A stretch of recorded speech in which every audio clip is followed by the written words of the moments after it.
എനിക്ക് എൻ്റെ past relationship കഴിഞ്ഞ് കഴിഞ്ഞപ്പോൾ ഐ ഹാഡ് ഇഷ്യൂസ്. എനിക്ക് ക്ലിനിക്കലി ഞാൻ ഡിപ്രസ്ഡ് ആയിരുന്നു. അത് ഡയഗ്നോസ്ഡ് ആയിട്ടുള്ള ഇതായിരുന്നു. മറ്റേ ഡിപ്രഷൻ എന്ന് പറഞ്ഞ് വെറുതെ പറയുന്ന സാധനമല്ല, ക്ലിനിക്കലി ഡിപ്രസ്ഡ് ആയിരുന്നു. മെഡിക്കേഷൻ വേണ്ട സിറ്റുവേഷൻ ആയിരുന്നു. അപ്പോൾ ഞാൻ ഉറങ്ങുന്നേ ഉണ്ടായിരുന്നില്ല.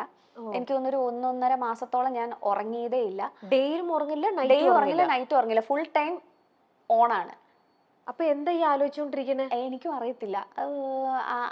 മൊത്തം നമ്പാണ്. എനിക്ക് കട്ടിലിൽ നിന്ന് എഴുന്നേക്കാൻ ബുദ്ധിമുട്ട്. പക്ഷെ ഡിപ്രഷൻ ഇത് മാത്രമല്ല. അറ്റ് ദ സെയിം ടൈം ഞാൻ ഷോസും ചെയ്യുന്നുണ്ടായിരുന്നു. ഷോസ് ചെയ്യുമ്പോൾ ഞാൻ പോയി ഒരു ഫേക്ക് ചിരിയും ഇട്ടിട്ട്. പക്ഷെ അവിടെ പ്രൊഡക്റ്റീവ് ആവാൻ പറ്റുന്നുണ്ടായിരുന്നോ? യെസ്, ചെയ്യും. കാരണം നമ്മളെ ജോലിയല്ലേ. എനിക്ക് അതും ഈ OCD ഭാഗമാണ്, ഒബ്സെഷനാണ്, പെർഫെക്ഷൻ വേണം എന്നുള്ള സാധനമാണ്. അല്ല, പക്ഷെ ഇത്ര മാസം 1.5 മാസം ഉറക്കമില്ലെങ്കിൽ അത് ഒബ്വിയസ്ലി നമ്മുടെ ബോഡിയിൽ അത് കാണിക്കുമല്ലോ. നമ്മുടെ ഫേസിലും ബോഡിയിലും നമ്മുടെ പ്രൊഡക്ടിവിറ്റിയിലും ആൾക്കാർ ചോദിച്ചിട്ടുണ്ട്.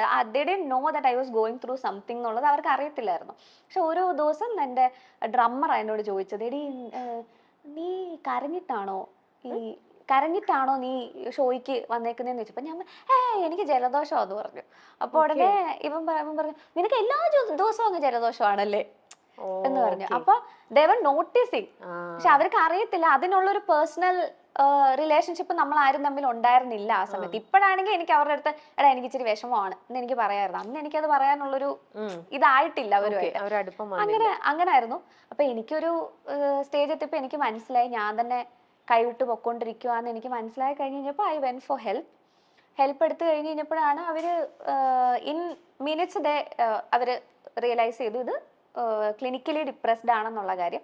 ആദ്യം അത് കറക്റ്റ് ചെയ്യാനുള്ളതായിരുന്നു. പക്ഷെ അത് കറക്റ്റ് ചെയ്ത് സ്ലീപ്പും ഒന്ന് കറക്റ്റ് ചെയ്ത് കഴിഞ്ഞിട്ട് പിന്നെ കുറെ നാൾ ഐ വാസ് ഓക്കെ. കുറെ സാധനങ്ങൾ നമ്മൾ ഡീൽ ചെയ്യാതെ വെക്കും. പഴയ കുറെ സാധനങ്ങൾ ഡീൽ ചെയ്യാൻ പേടിയായിട്ട് നമ്മൾ മറന്നു പോകുന്ന കുറെ കാര്യങ്ങളുണ്ടാവും. ഞാനൊക്കെ മനഃപൂർവ്വം ചില കാര്യങ്ങൾ കോൺഫ്ലിക്റ്റ് ഇല്ലാഞ്ഞിട്ടോ അല്ല, ആ കോൺഫ്ലിക്റ്റിനെ ഫേസ് ചെയ്യാനുള്ള ബുദ്ധിമുട്ട് കാരണം കോൺഷ്യസ്ലി അവോയ്ഡ് ചെയ്ത് വെച്ചിരിക്കുക കുറെ സാധനങ്ങൾ. പക്ഷെ ഇത് ഏതെങ്കിലും ഒരു ദിവസം എന്തെങ്കിലും കാര്യം കൊണ്ട് ഇത് പുറത്തു വരും. മേ ബി ആരെങ്കിലും നമ്മൾ ട്രിഗർ ചെയ്യുന്ന ഒരു വർത്തമാനമായിരിക്കാം. ഇല്ലെങ്കിൽ എൻ്റെ കാര്യത്തിൽ ഞാനൊരു പെർട്ടിക്കുലർ സിനിമ കണ്ടപ്പോഴാണ് എനിക്കിത് ട്രിഗർ ആയി കഴിഞ്ഞ് കഴിഞ്ഞപ്പോൾ നമ്മുടെ മനസ്സിനെ പ്രോപ്പറായിട്ട് ശ്രദ്ധിക്കാൻ തുടങ്ങിയില്ലെങ്കിൽ കുറച്ച് കഴിയുമ്പോൾ ഇത് ബോഡീനെ ബാധിക്കാൻ തുടങ്ങും. എൻ്റെ ബോഡീനെ ബാധിക്കാൻ തുടങ്ങി, ഫിസിക്കലി ബാധിക്കാൻ തുടങ്ങി കഴിഞ്ഞ് കഴിഞ്ഞപ്പോഴാണ് ഞാൻ രണ്ടാമത് ഹെൽപ്പ് എടുക്കാനായിട്ട് പോയത്. അപ്പോൾ അവിടെ ചെന്നപ്പോഴാണ് അവർ പറഞ്ഞത് you are dealing with general anxiety disorder, ഈ പോസ്റ്റ് ട്രോമ സ്ട്രെസ് ഡിസോർഡർ പോലത്തെ സാധനത്തിന്റെ ഭാഗമായിട്ടാണ്. ആങ്സൈറ്റി എനിക്ക് പണ്ടേ ഉണ്ട്, പക്ഷെ ട്രിഗേർഡ് ആയത് ഇപ്പോഴാണ്. കുഞ്ഞു കാര്യങ്ങൾ ആങ്സൈറ്റി ഉണ്ട്, കുഞ്ഞു കാര്യങ്ങൾ എനിക്ക് OCD ഉണ്ട്. ഇപ്പൊ OCD കുഞ്ഞിലെ ഇപ്പൊ ഈ മത്സരത്തിനൊക്കെ പോകുമ്പോൾ നമ്മൾ അന്ധവിശ്വാസം എന്ന് പറഞ്ഞ് തള്ളിക്കളഞ്ഞ കുറെ കാര്യങ്ങളുണ്ട്. ഇപ്പൊ ഒരു മത്സരത്തിന് പോകുമ്പോൾ ഒരു പെർട്ടിക്കുലർ ഡ്രസ് ഇട്ടിട്ടാ പോയിരിക്കുന്നെങ്കിൽ അന്ന് ഫസ്റ്റ് അടിച്ചു, പിന്നെ ആ സെയിം ഡ്രസ് ആയിരിക്കും സബ് ജില്ല സ്റ്റേറ്റ് എല്ലാത്തിനും ഫസ്റ്റ് കിട്ടണമല്ലോ. അപ്പൊ ആ ഡ്രസ് ഇട്ടേ പോകത്തുള്ളൂ. പക്ഷെ അത് അങ്ങനെ തോന്നുന്നതല്ല, OCD ആണല്ലേ ആയിരുന്നോന്ന് ഞാൻ ഇപ്പോഴാണ് റിയലൈസ് ചെയ്യുന്നത്. ഞങ്ങള് വിചാരിച്ചത് എന്റെ വീട്ടിലൊക്കെ അമ്മ പറയും എന്തൊരു അന്ധവിശ്വാസം ഈ പെണ്ണിന്, കാരണം ഇതിട്ടാ മാത്രമേ, കാരണം അമ്മ ഒരു നാണക്കേടാണ്, കൊച്ചിന് ഈ ഒരു ഉടുപ്പ് മാത്രം നാട്ടുകാർ ചിന്തിക്കത്തില്ല. അത് എനിക്ക് ഓർമ്മയുണ്ട്, ഒരു ബ്ലാക്ക് സ്കേർട്ടും ഒരു ലൈറ്റ് പിങ്ക് ടോപ്പും ആയിരുന്നു. ഈ കൊച്ചത് എന്തുവാണെന്ന് നാട്ടുകാർ ചിന്തിക്കത്തില്ലേ.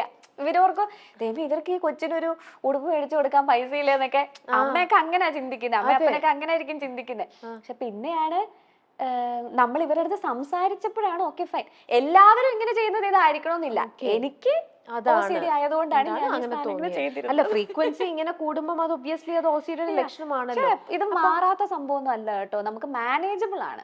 അല്ല ഞാനിപ്പോ നമ്മൾ ഇത്രയും തുറന്ന് സംസാരിക്കുന്നോണ്ട് ഞാൻ ചോദിക്കാം, അപ്പൊ അങ്ങനെയാണെങ്കിൽ ഇങ്ങനെ ചെറുപ്പം മുതലേ OCD ക്യാരി ചെയ്യുന്ന ഒരു പേഴ്സണാലിറ്റി ആയതുകൊണ്ട് ഒരുപക്ഷെ ഇപ്പൊ ഈ റിലേഷൻ ബ്രേക്കപ്പ് ആവാനും കാരണം ഒരുപക്ഷെ ഈ OCD സിൻഡ്രോം ആയിരിക്കുമോ?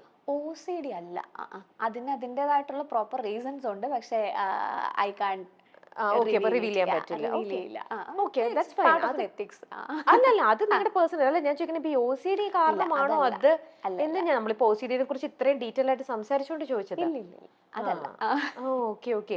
അപ്പൊ അത് എപ്പോഴെങ്കിലും ഇങ്ങനെ നിങ്ങളുടെ ഒരു ലൈഫിലേക്ക് ഇപ്പം വളരുവാണല്ലോ, വളരുമ്പം ഇപ്പൊ കുഞ്ഞിലത്തെ കാര്യങ്ങൾ ഇപ്പൊ ഇത്രയും വലുതായപ്പോഴാണ് അഞ്ജു റിയലൈസ് ചെയ്യണത് അന്ന് ഞാൻ ചെയ്തതും ഈ OCD ഇല്ലെങ്കിൽ എന്റെ ആങ്സൈറ്റി ഇത് കാരണമാണെന്ന്. പിന്നീടും ഇതുപോലെ ക്യാരി ചെയ്ത് കൊണ്ടുപോയ കുറച്ച് ശീലങ്ങൾ ഇന്നും you find it really hard, അത് മാറ്റാൻ പറ്റുന്നില്ല. മാറ്റാൻ പറ്റാത്ത സാധനങ്ങൾ ഇപ്പൊ വളരെ കുറവാണ്. ഹെൽപ്പ് എടുത്ത് അതാ ഞാൻ പറഞ്ഞു, OCD ആണെന്ന് കണ്ടുപിടിക്കപ്പെട്ടാൽ ഇത് മാറ്റാൻ ഞാൻ പറയത്തില്ല, മാനേജബിൾ ആക്കാം. ഈവൻ ആങ്സൈറ്റിയും അങ്ങനെ തന്നെയാണ്, മാനേജബിൾ ആണ്. ഇപ്പൊ ഇതിനൊക്കെ ഒരു ഇപ്പൊ പണ്ട് കുഞ്ഞിലെ എനിക്ക് ഉണ്ടായിരുന്ന ആങ്സൈറ്റി എന്ന് വെച്ചാൽ മറ്റേ ചെറിയ സാധനമായിരിക്കും. ഇപ്പൊ ഈ പാനിക് അറ്റാക്സും കാര്യങ്ങളൊന്നും ഉണ്ടാവുന്ന സാധനം ആയിരിക്കത്തില്ല ഉണ്ടാവുന്നത്. പക്ഷെ വൺസ് ഇതൊരു ട്രോമ കഴിഞ്ഞിട്ടുള്ള സാധനം വരുമ്പോഴാണ് ഇത് ഡീലബിൾ അല്ലാത്തൊരു സാധനമാകുന്നത്. പക്ഷെ പിന്നെ അതിനെ ഐഡന്റിഫൈ ചെയ്യുക, പ്രോപ്പറായിട്ട് ഐഡന്റിഫൈ ചെയ്യാൻ, തെറപ്പിക്ക് പോവുക, അവരുടെ അഡ്വൈസ് എടുക്കുക, അതിൽ പോവാന്നുള്ളതേ ഉള്ളൂ. അഞ്ജു പൊതുവെ ഏതൊരു കാര്യത്തിലും ഭയങ്കര ഡെഡിക്കേറ്റഡ് ആണ്, അല്ലെങ്കിൽ ശരിക്കും ഇൻവെസ്റ്റ്മെന്റ് ശരിക്കും കൊടുക്കുന്നതാണ് ഫ്രം ദ ഹാർട്ട്. അത് എനിക്ക് അന്നും അറിയുന്നതിനകത്ത് എനിക്ക് പാട്ടിന്റെ ബേസിൽ എനിക്ക് അറിയുള്ളൂ. പക്ഷെ അഞ്ജുവിന്റെ ക്യാരക്ടർ അങ്ങനെയാണെന്ന് എനിക്ക് തോന്നുന്നുണ്ട്. എനിക്ക് അറിഞ്ഞുകൂടാ അത് ശരിയാണോ. ആണോ പൊതുവെ എല്ലാത്തിലും അതിൽ നിന്ന് അങ്ങനെ അഞ്ജുവിന് എന്തെങ്കിലും ഒരു ബാഡ് എക്സ്പീരിയൻസോ, അങ്ങനെ ഞാൻ ഇത്രയും ഇൻവെസ്റ്റ് ചെയ്തിട്ടും എനിക്ക് എന്തുകൊണ്ട് ഇങ്ങനെ വരുന്നു, അങ്ങനെ എപ്പോഴെങ്കിലും ലൈഫിൽ അപ്പൊ തോന്നിയിട്ടുണ്ട്? ചിന്തിക്കാത്ത മനുഷ്യരൊന്നും ഇല്ലല്ലോ, നമ്മൾ ചിന്തിക്കുകയൊക്കെ ചെയ്യും, മനുഷ്യരല്ലേ, അപ്പൊ ചിന്തിക്കുകയൊക്കെ ചെയ്യും. പക്ഷെ നമുക്ക് ഇതെല്ലാം മിസ്റ്റേക്സ് എന്നല്ലേ നമുക്ക് പഠിക്കാൻ പറ്റത്തുള്ളൂ. സോ വീണിട്ടല്ലേ നടക്കാൻ പഠിക്കത്തുള്ളൂ. അപ്പൊ അതുകൊണ്ട് അതിനെ ആ ഒരു ലേണിംഗ് എക്സ്പീരിയൻസ് ആയിട്ട് എടുക്കുക. ഇപ്പോൾ ഈ റിലേഷൻഷിപ്സ് എന്ന് പറയുമ്പോൾ ഒരു റൊമാൻറ്റിക് റിലേഷൻഷിപ്പ് മാത്രമല്ലല്ലോ, ഫ്രണ്ട്സുമായിട്ടുണ്ട്, നമുക്കൊക്കെ ഉണ്ടാവും. നമ്മൾ ചിലപ്പോൾ തെറ്റിപ്പോയേക്കുന്ന ഫ്രണ്ട്സ് ഉണ്ടാവുമായിരിക്കും. But that's okay. അതിനെ റിഗ്രറ്റ് ചെയ്യുന്നുണ്ടോ എന്ന് ചോദിച്ചാൽ ഇല്ല, കാരണം ഇതൊരു ലേണിംഗ് എക്സ്പീരിയൻസ് ആയിരുന്നു. So it's good. അപ്പൊ ഇപ്പത്തെ ഒരു റിലേഷനും ഇപ്പൊ ബ്രേക്കപ്പ് ആയതിൽ അതിലും അപ്പൊ റിഗ്രറ്റ് ചെയ്യുന്നില്ല? ഇല്ല, റിഗ്രറ്റ് ചെയ്യുന്നില്ല. It was A learning experience. And ഞാനിപ്പോൾ ഇങ്ങനെ ആവാൻ കാരണക്കാരൻ അതായിരുന്നു എന്ന് ഞാൻ പറയത്തില്ല. പക്ഷെ ഒരു പരിധി വരെ ഞാൻ ഇത്ര ഓപ്പൺ ആയത്, ഞാൻ എന്നെ തന്നെ ഞാൻ ആരാന്ന് കണ്ടുപിടിക്കാനുള്ള ജേർണിയിലേക്ക് കയറിയതിനൊക്കെ ഒരു പരിധി വരെ ആ എക്സ്പീരിയൻസ് എന്നെ അവിടെ എത്തിച്ചിട്ടുണ്ട്. പക്ഷെ നമ്മൾ ഇത്രയും ഈ പറയുന്ന പോലത്തെ ഒരു ക്യാരക്ടർ മനസ്സിലാക്കി ഇത്രയും ഇൻവെസ്റ്റ് ചെയ്തു, അവിടെയും ഇൻവെസ്റ്റ്മെന്റ് ആണല്ലേ നമ്മുടെ ലൈഫിലെ ഓരോ സ്റ്റേജിലും. അപ്പൊ അത്രയും നമ്മുടെ ഉള്ളിൽ നിന്നും നമ്മൾ ജെന്യുവൻ ആയിട്ട് 100% നമ്മൾ അവിടെ ഇൻവെസ്റ്റ് ചെയ്തപ്പോ അവിടുന്ന് നമുക്ക് ഇങ്ങനത്തെ ഒരു തോൽവിയാണ് നമ്മൾ അവിടെ ഏൽക്കുന്നത്.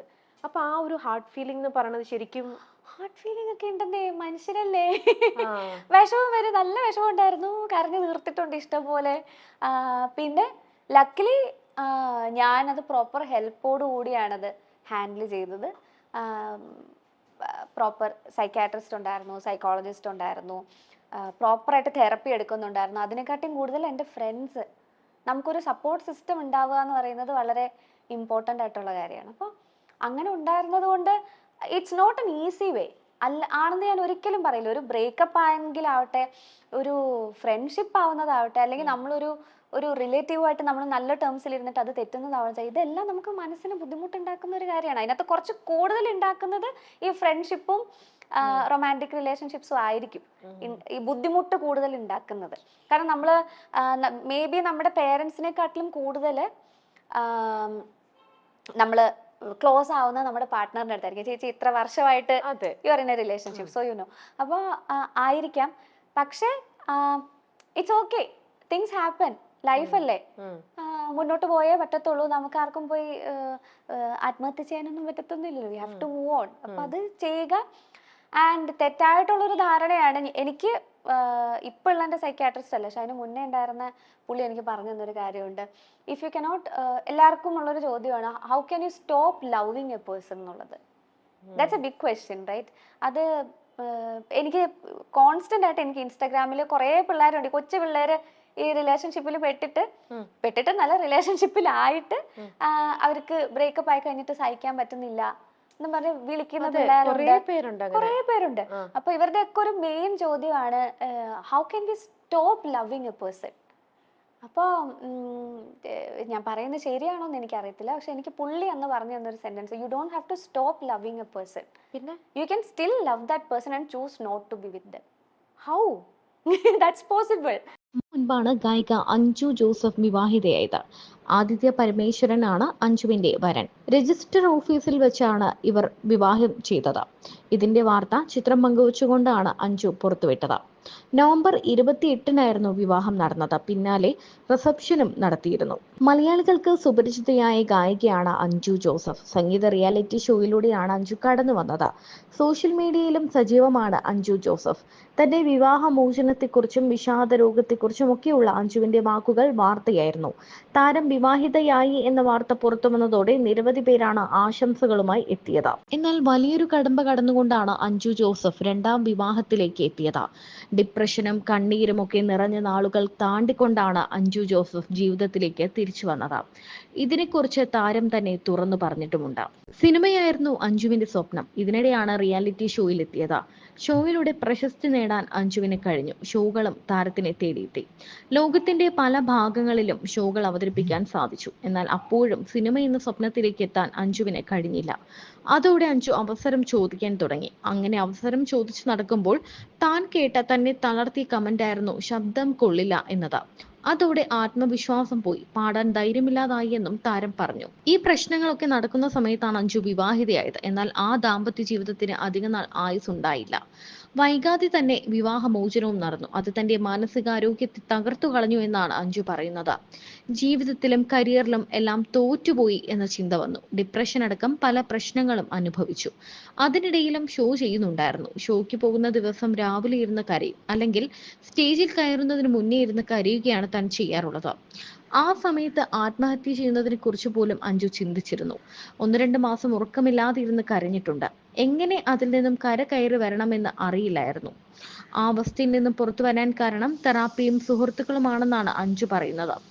ആ വേദനകളിൽ നിന്നും പുറത്തു വന്ന അഞ്ജു സ്വന്തമായി ബാൻഡ് ഒരുക്കുകയും സംഗീതം തയ്യാറാക്കുകയും ചെയ്തു.